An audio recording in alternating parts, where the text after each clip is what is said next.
The Edmonton Oilers picked up a convincing road win against the Winnipeg Jets. Does it really matter? On today's edition of Locked On Oilers.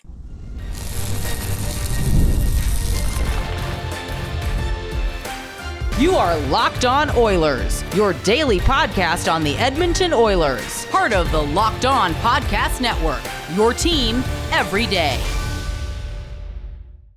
Hello, everyone, and welcome to this Victory Monday edition of Locked On Oilers. I am your host, Nick Zarus, coming up on 1 year as the host of Locked On Oilers, my third year with the Locked On Podcast Network. And I want to thank everyone that's making Locked On Oilers their first listen of the day. Locked On Oilers, a part of the Locked On Podcast Network, your team every day. So on today's show, we are going to walk through the victory against the Jets from a few different perspectives. We are going to start by discussing the merits of a win like this, where the Jets have already clinched home ice. They're playing a little shorthanded. The Oilers dealing with so many injuries. We'll unpack it from that perspective. We'll tie into the Matthias Ekholm news, and we'll talk a little bit about the Oilers' injury management. And then we'll wrap up today's show talking about the road ahead, because the playoffs are on the horizon and what that undertaking means. So I'm sure if you're listening to this show, you have at some point in your life heard the expression, if a tree falls in the forest and anyone is around to hear it, doesn't matter. And yes, if a tree falls in the forest, even if no one is around, it does make a sound when it hits the ground. And that's the way you have to look at these games, because yes, the Jets have locked up the regular season crown for the Western Conference. They will have home ice throughout the duration of the Western Conference playoffs, and the Jets have put together a really remarkable season. I think a lot of people, me included, felt that the Jets are a nice team. They have a lot of individual pieces I like, but they lack a transcendent star, somebody who's really going to be able to push them against some of the higher quality opponents you're going to see in the postseason.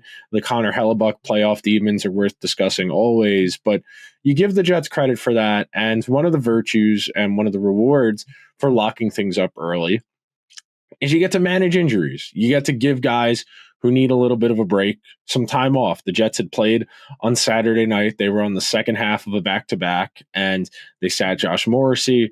They sat Neil Pionk. Connor Hellebuyck was out in favor of Eric Comrie. And that's a team that has earned that right.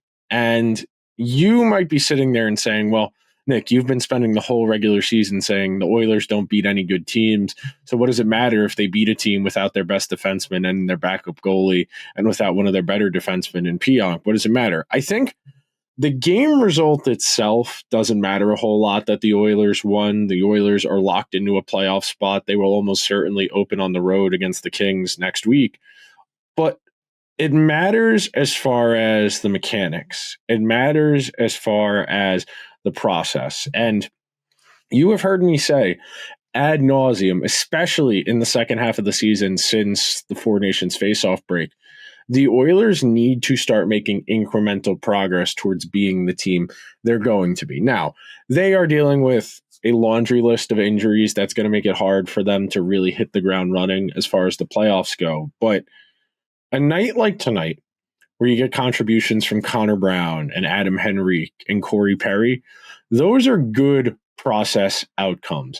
You want the Oilers to feel like in the wake of all of those absences, Draisaitl, Ekholm, Wallman, Nugent-Hopkins, all the guys who are out, and Skinner returned tonight, which we'll touch on a little bit more later, but with all those key players out, it'd be very easy to write these games off as, well, they're locked up in a playoff spot. All that matters is getting healthy. And instead, you saw the Oilers put together a really cohesive, fully detailed win. And anytime you spend months belaboring a lack of attention to detail and some real continuity in how the quality of play, and you get one of the games you're looking for as far as like a bellwether, it would be hypocritical of me to say, well, it doesn't really matter.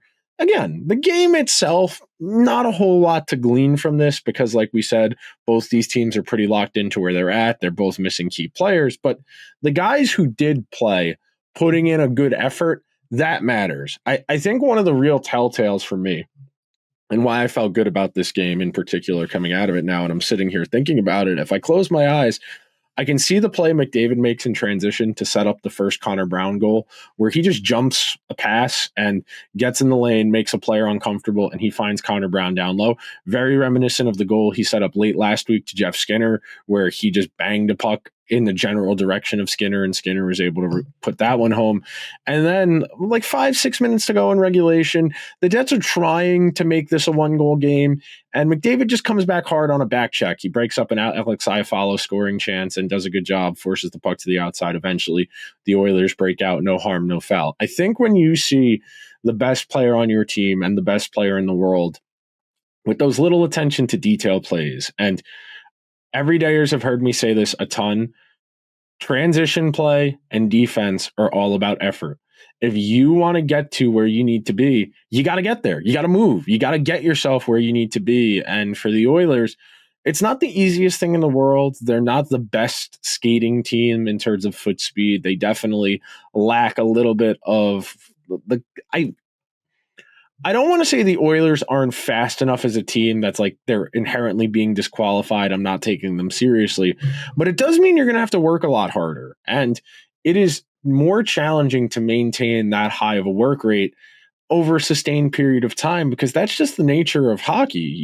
You want to give it your all every single shift. You want to go out there and bust your butt to skate as hard as you can to be where you need to be so you can make plays.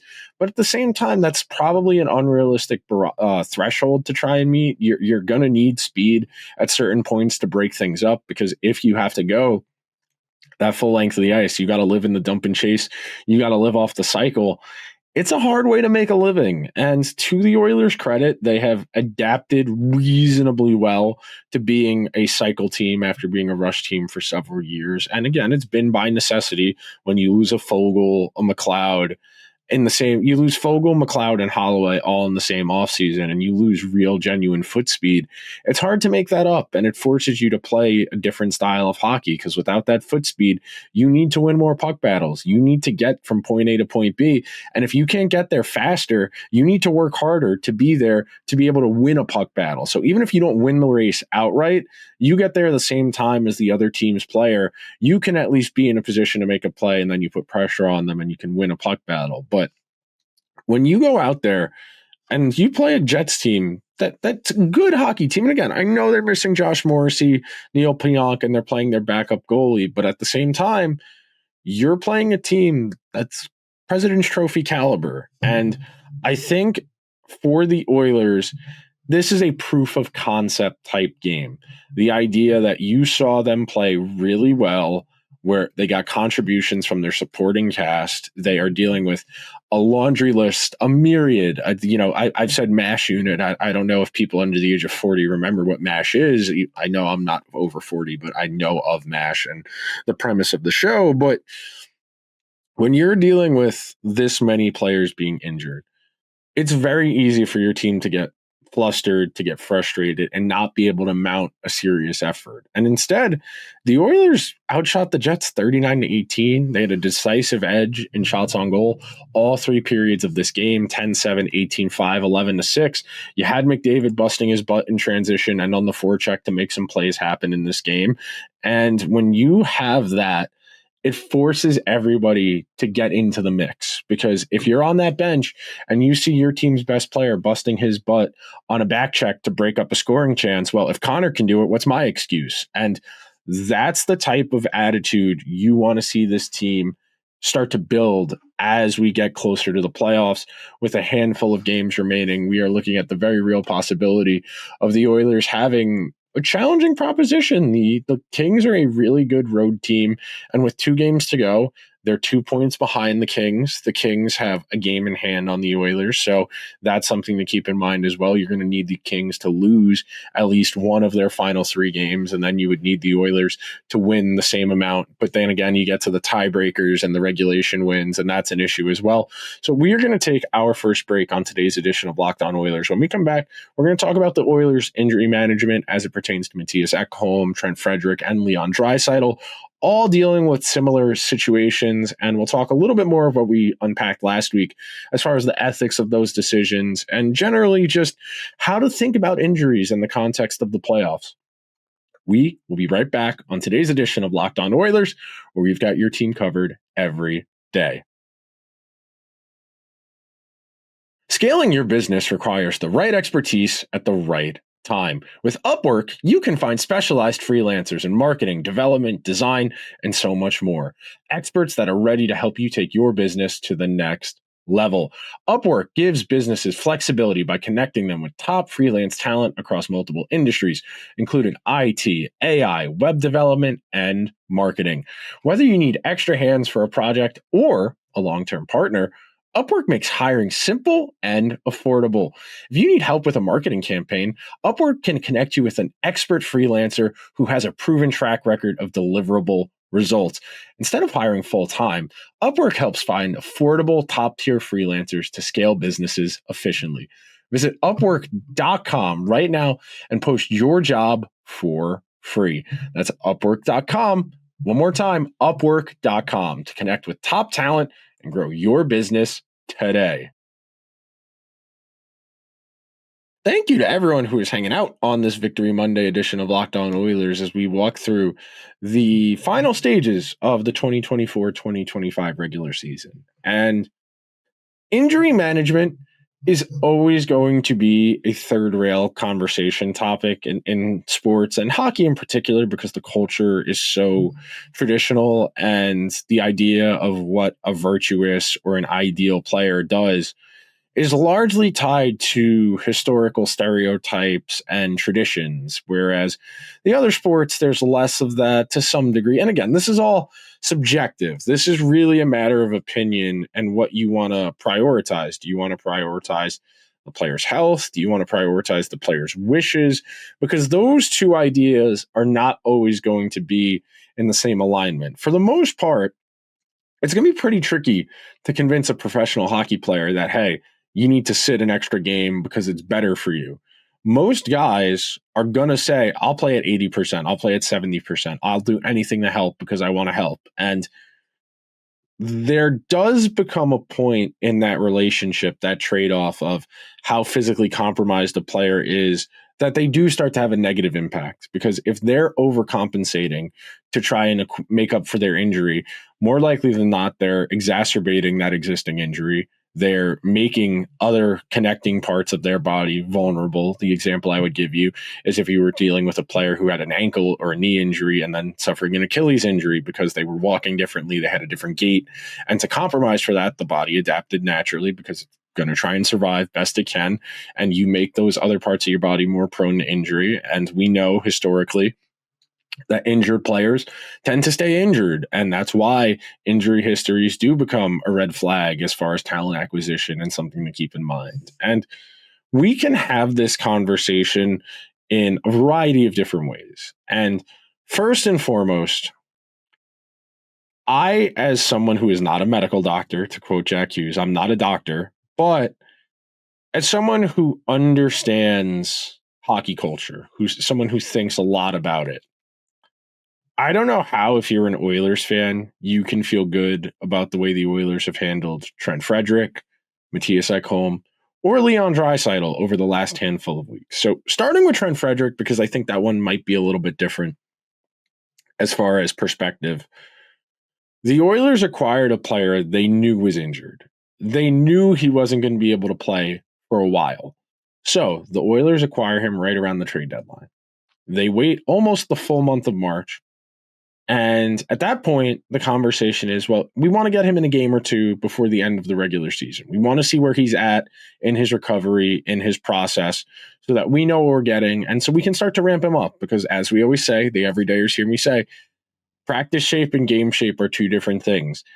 It's not real until the guy on the other team is trying to put a stick through your neck the way they do when it's a serious game for real, as opposed to in practice where your teammates aren't going to try and take your head off. So that's number one. Number two, you already did the hard work of sitting him for a month. Why would you put him back out there if he wasn't already ready? You know, it would be one thing if this was a case where no matter what, the injury's probably not going to get better. But knowing that he's already sat for X number of games, what's a few more to get it right? And that's a large source of my frustration across the NHL when it comes to injury management to some degree, because you've already been without that player for X number of games. If it's 1, 2, 3 more games, one more week, I don't think that trade-off is worth it. I think you're making a bad calculated risk. And it's very easy for me to do this because I'm talking about this in hindsight. I know what happens after the fact because we're talking about this after the injury flared up in that game against the Kings after he'd played one shift. And we don't know until we know, because if you send the guy out there and he's practicing fine and there's contact in practice, there's no way to know how he's going to hold up when he actually plays in a game until he does it. And what he might have felt fine with practicing with, he might not feel he can play through in a regular game. And I think you would make that same point as far as Leon Draisaitl and of Matthias Ekholm. And if the Oilers knew that there was a good chance of a flare-up in the case of either of those injuries, Draisaitl left that game 2 weeks ago now against Seattle after coming back after missing the previous 5 games. And then Ekholm came back after missing 8 in a row, if I remember. 8 in a row going into Friday, and you sit there and you just, all of this doesn't pass the smell test as far as management and priorities. Because if you're Chris Knoblauch, any path to a Stanley Cup is going to require Draisaitl and Ekholm at their absolute physical peak, because last year at their physical peaks, that wasn't enough. And if you are going to win the Stanley Cup, you need your best players to not only play well, you need them to excel. You need them to dominate the minutes they play. And in the case of Draisaitl, he is their second most important forward. He is probably their second most important player. They need Leon to dominate in his 5-on-5 minutes, and they need Leon and Connor to make that power play as good as it was last year in the postseason, because without that, as the Oilers have shown you throughout the course of this regular season, they don't score enough. They're going to finish 20-something goals less than they scored last year, and they're going to end up in situations where that power play goal for or against is going to swing a lot of these games, and that's generally the sign of a team that's going to have a hard time in the playoffs, because we know the root of playoff success is 5-on-5 offense. Of course, you need good special teams because that can be a deciding factor in the later rounds where teams are going to be pretty matched evenly at 5-on-5. But in the early stages here, you need to be able to score enough goals to win these games. The Kings are a good defensive team. Darcy Kemper's having a pretty good goaltending season for them. To mitigate that, you're going to need to score some goals.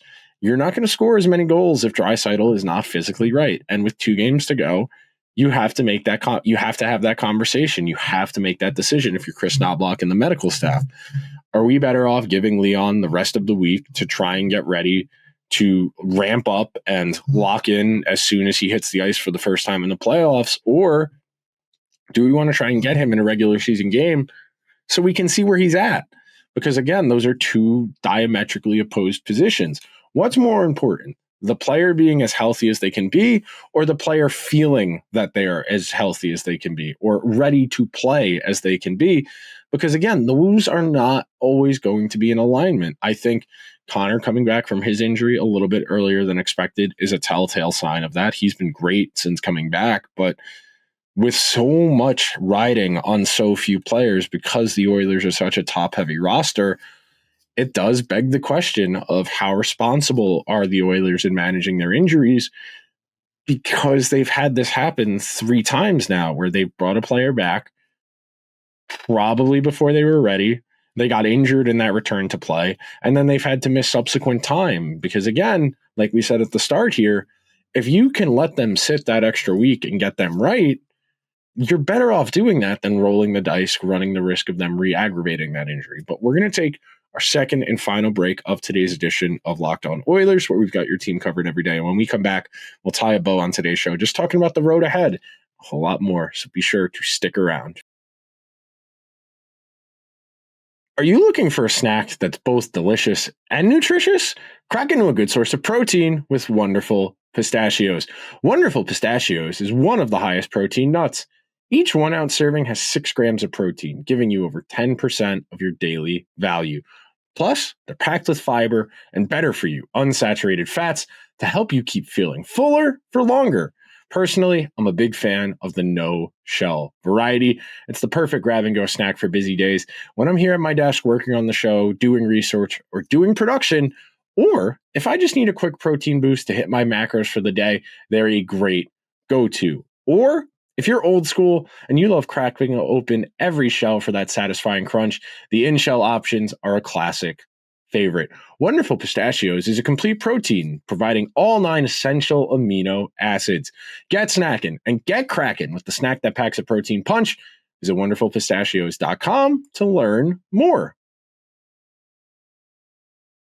Thank you to everyone who is hanging out on this Victory Monday edition of Locked On Oilers. And I was talking about this with one of my friends on Saturday evening. We were watching the Masters during the day, and we were both fully invested in Rory McIlroy winning, which he ultimately did on Sunday evening. And the thing we kept coming back to as to why we cared so much and why we wanted Rory to do this, that linear progression of prodigal son, great young amateur talent, bursts on the scene, wins his first PGA Tour event before he turns 21 years old.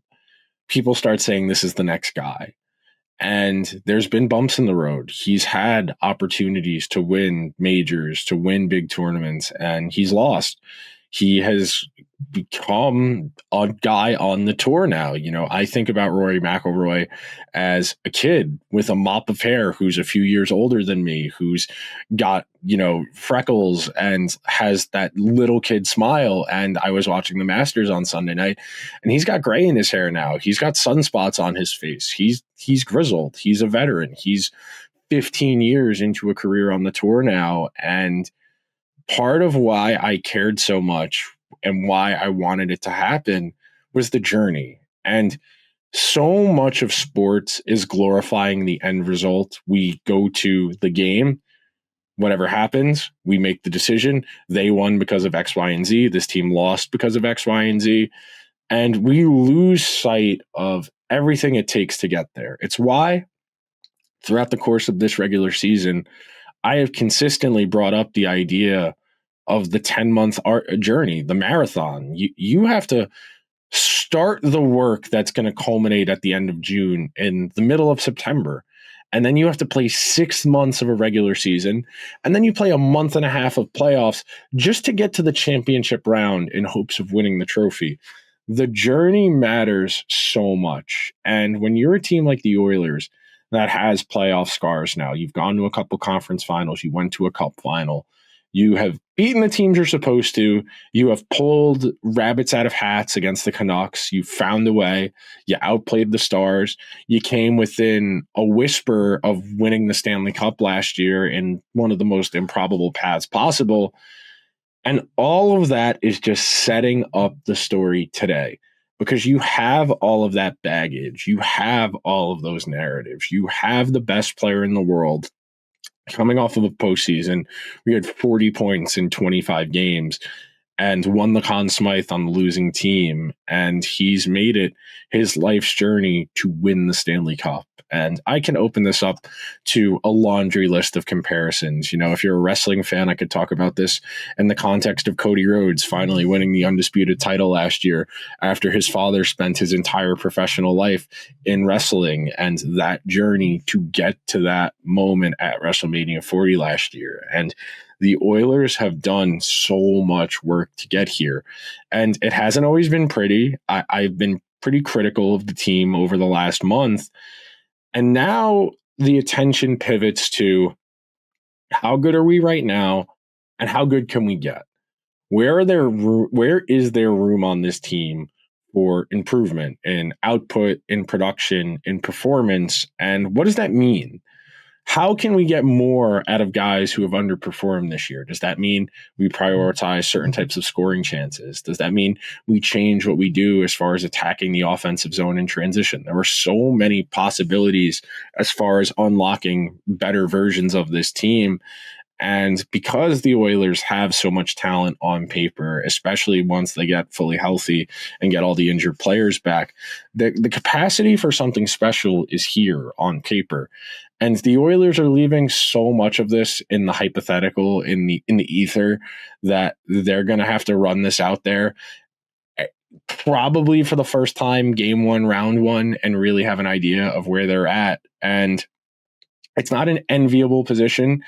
You don't want to have to just turn it on like a light switch, because talent doesn't work that way. Even if someone is innately or God-givenly talented, they're not going to be able to just lock in like that, because that's not how sports work.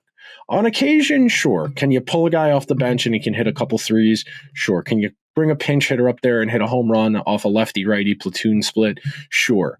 But by and large, you want to build long-term sustainable habits so you have a strong foundation. And the Oilers, they had a decent foundation for a good chunk of the season, from November through the end of January. I would say mid-November through the end of January. And since then, it's been a lot of adapting and surviving and just trying to get through to the next game. And you're almost out of games to get to the next one, because once you get to the playoffs, each one of these games takes on such significantly more weight that you don't have margin for error. You can't punt a game in a best of 7, because that's one you need. We know statistically and historically, it bears out that you need to win in the first and second round in 6 games or less if you want to win the Stanley Cup. It is a consistent, recurring theme over the last 10 to 15 years that if you want to go all the way, you need to play as few playoff games as possible, because you don't want your guys getting injured. You don't want them accumulating wear and tear and creating those difficult choices of, well, the guy says he wants to play, but I don't know if it's in his best interest to play. That's a real conundrum the Oilers are facing here, and something that is going to be probably the biggest storyline for the team as it enters the postseason. It was good to see Stuart Skinner get back in action tonight, again, against a team that was locked up, that knew what it was doing, that didn't really have a crazy sense of urgency. Yes, the Jets were trying to win the game, but they weren't playing like their hair was on fire. They were missing some key contributors. Dylan Sandberg got injured during the course of the game, and that was unfortunate. And I will say real quick on that, because I meant to bring it up earlier, I do think you, as the referee, you should probably stop the game there if a guy is down for an extended period of time. And yes, you don't want guys or teams to take advantage of your perceived kindness. You don't want to see players abusing that as far as staying down, even if they can get up to stop play in a dangerous scoring chance. It's a very fine line to walk. But for the Jets' sake, you hope Sandberg's okay.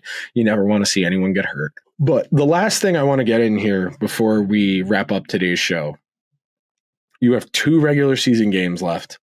You want to get as locked in as you possibly can. It's great Corey Perry got on the sheet. Connor Brown has played really good hockey over the last week and a half. I really like Jeff Skinner's game since basically the start of March. And now you get to really ramp up. Yes. Do you want to try and get home ice against the Kings? Of course. You have an opportunity to.